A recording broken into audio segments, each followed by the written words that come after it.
Selamat datang kembali di sesi kupas tuntas kita. Pernah nggak sih Anda ngerasa pengen banget sesuatu, tapi kok kayaknya nggak maju-maju gitu ya? Nah, materi yang Anda bagikan ini, khususnya bab 23 di Almighty Decision dari buku You Are Badass, ini kayaknya punya jawaban menarik nih, tentang kekuatan sebuah keputusan. Yang beneran keputusan gitu. Kita bakal bedah bareng nih, kenapa sih memutuskan bukan cuma sekedar pengen, itu jadi kunci segalanya. Ada kutipan menarik loh di awal bab ini dari W.H. Murray. Intinya tuh, kalau kita udah komit banget sama satu keputusan, semesta kayak ikut bantu gitu. Menarik kan? Mari kita lihat deh gimana ini bekerja di kehidupan nyata. Mungkin contoh paling jelas itu Henry Ford ya. Iya, iya betul banget.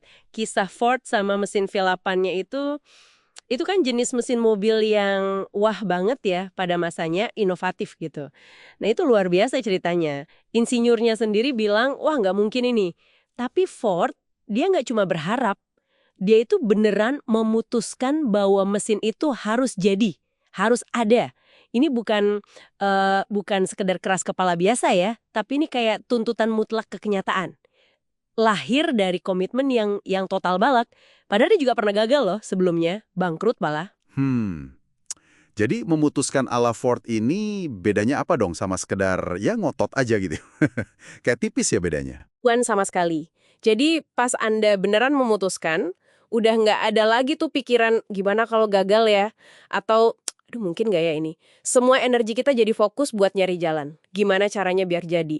Disinilah kutipan Muri tadi jadi relevan banget.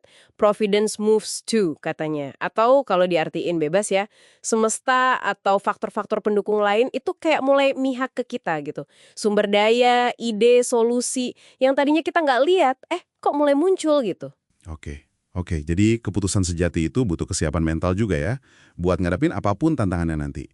Buku ini kan bilang bedanya tipis banget antara memutuskan dengan mencoba sampai terasa nggak nyaman. Wah, ini kena banget sih. Bener juga, banyak dari kita mundur pas sudah mulai susah ya kan? Tepat, betul banget. Dan ini erat kaitannya sama zona nyaman. Pasti. Keraguan itu seringkali cuma alasan halus aja dari pikiran kita. Biar tetap di tempat yang udah kita kenal, biar aman, biar nggak usah repot, nggak usah ngerasa sakit gitu. Nah, keputusan yang beneran itu justru maksa kita keluar dari situ. Tapi ya itu tadi, ini juga nuntut kejujuran yang radikal lah ya ke diri sendiri. Ingat nggak contoh yoga week di buku itu? Oh iya, yang bohong soal cedera itu ya? Nah, itu dia. Bohong soal cedera biar nggak usah ikut kelas yang susah. Itu kan contoh gimana kita malah nyabotase komitmen kita sendiri, yang nggak bakal bisa maju lah kalau kita bohongin diri sendiri terus. Bener juga ya. Jadi memutuskan itu malah membebaskan ya dari siksaan keraguan itu. Sementara kalau ragu-ragu terus, itu malah capek sendiri.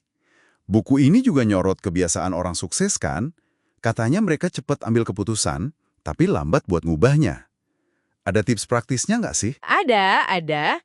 Intinya sih kalau ada pilihan, hadapi langsung. Jangan ditunda-tunda. Kumpulin info secukupnya aja, timbang plus minusnya, dengerin juga intuisi bilang apa, terus ya udah putusin.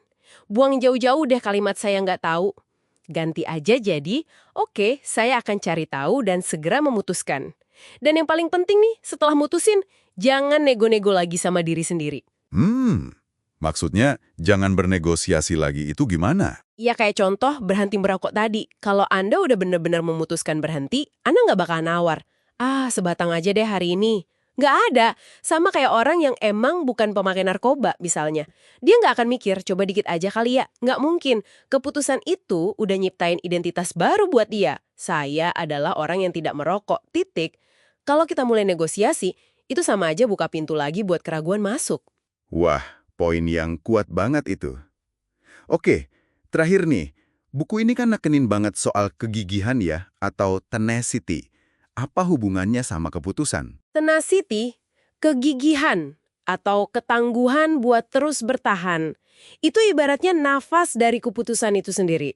Banyak banget pengusaha sukses yang diwawancara penulis buku ini bilang, kunci sukses mereka ya ini, tenacity. Keputusan tanpa kegigihan itu ya rapuh, gampang goyah. Kegigihan itu bukti kalau keputusan Anda itu bukan cuma omongan doang, tapi beneran komitmen buat terus maju, ngelewatin badai, ngelewatin keraguan, ketakutan. Walaupun mungkin harus jatuh bangun dulu, terus saja maju. Oke, jadi kalau dirangkum nih ya, kekuatan dahsyat sebuah keputusan itu asalnya dari komitmen total yang benar-benar ngilangin keraguan. Terus keberanian buat keluar dari zona nyaman tanpa nawar-nawar lagi. Dan ketangguhan buat terus jalan sampai tujuan tercapai, gitu ya? Apapun yang terjadi di tengah jalan. Persis. Intinya mengubah, saya pengen, jadi saya akan. Terus bertindak seolah-olah keberhasilan itu udah pasti bakal datang. Sambil ya terus gigih berusaha. Menarik banget ya pembahasannya. Nah, sebagai penutup nih, mungkin buat Anda yang dengerin, coba deh direnungkan. Keputusan besar apa sih yang mungkin selama ini Anda tunda-tunda terus?